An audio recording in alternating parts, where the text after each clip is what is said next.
Largely because of my association with Ken Allen, who was an outstanding Consul General in New York. He took over from Michael Boehm, who was a very close friend and colleague of mine, but very well suited because of his journalistic and cultural background to New York. But Ken became the Consul General at the time of the terrorist attacks, and I've often talked to Ken and his wonderful wife Jill about the fact that they really had a baptism of fire. Ken had worked with a company, it was known as the Thundering Herds, a large financial organisation in New York, and I'd actually met Ken years earlier when I was treasurer, and I had been talking at a meeting with the then head of this company, and Ken was a person of limitless energy, very enthusiastic.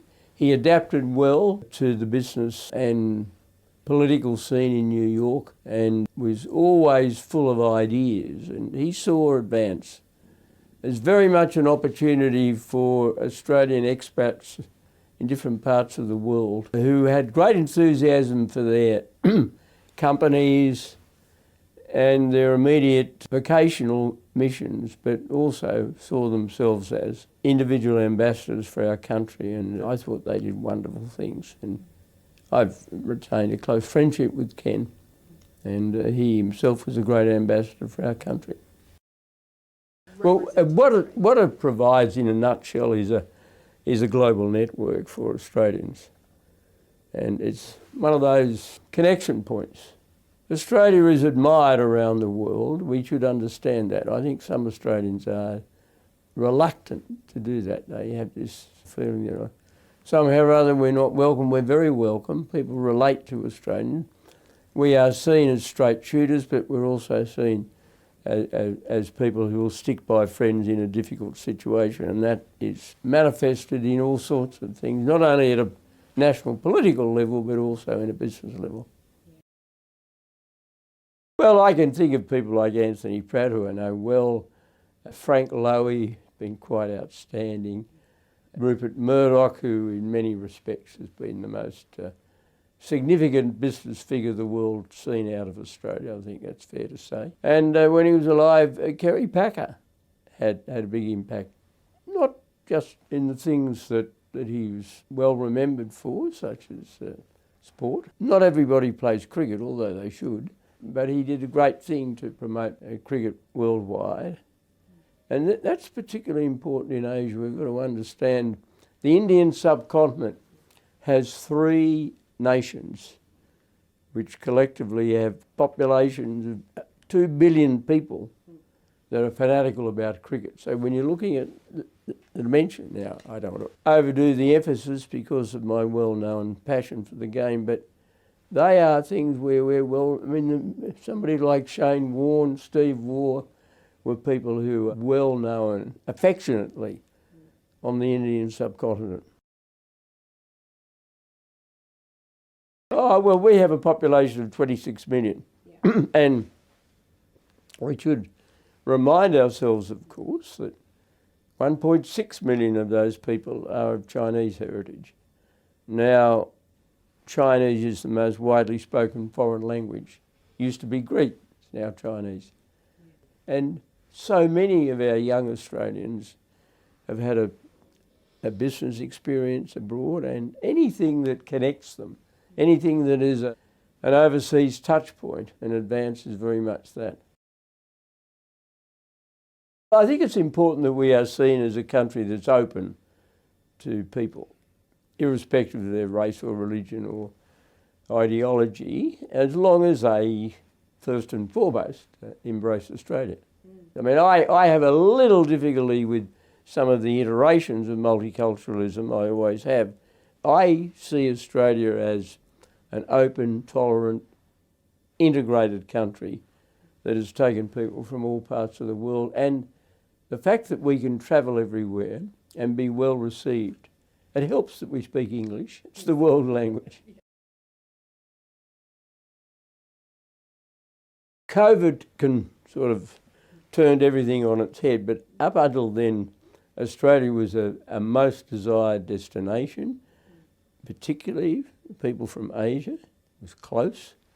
The time zones were not as challenging as they are if you're from Europe or North America. And for those reasons, it was a very popular destination. Parents of student-age children liked sending them to Australia. It was, despite some sensationalism occasionally, it's a very safe country, far safer than many countries in Europe and in Asia, and that's a very important factor.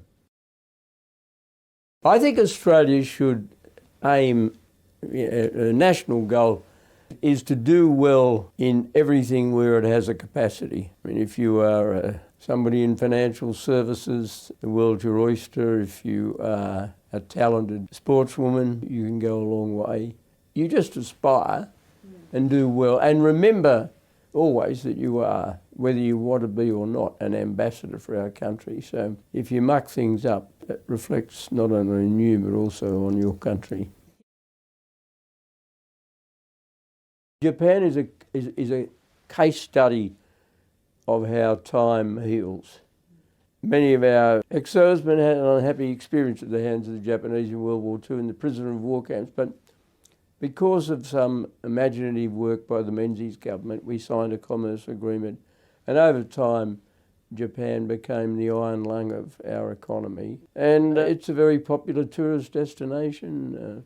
My own children have been skiing in Japan on several occasions. Yeah. They like it. Yeah. They find the Japanese people different culturally, very different, but very friendly. And I found that when, against expectations, we had to provide some military protection for Japanese engineers because under their constitution they couldn't maintain an offensive military capacity. This was in Iraq. And explaining that to the Australian public was very easy because they had grown to like the Japanese and respect them.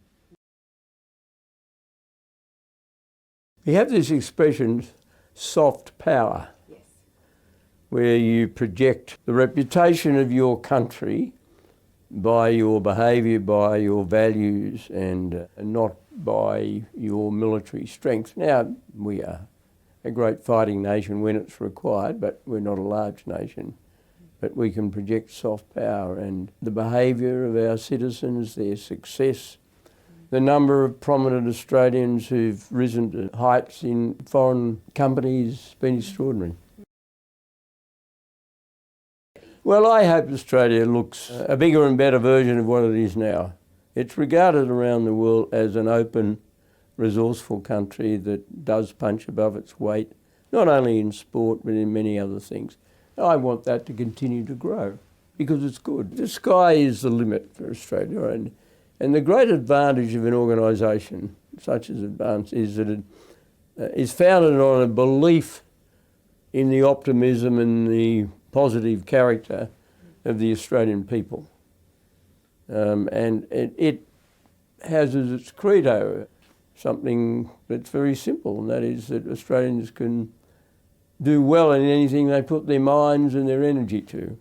And I think if we continue to do that, the future will deliver for Australia and look after Australia.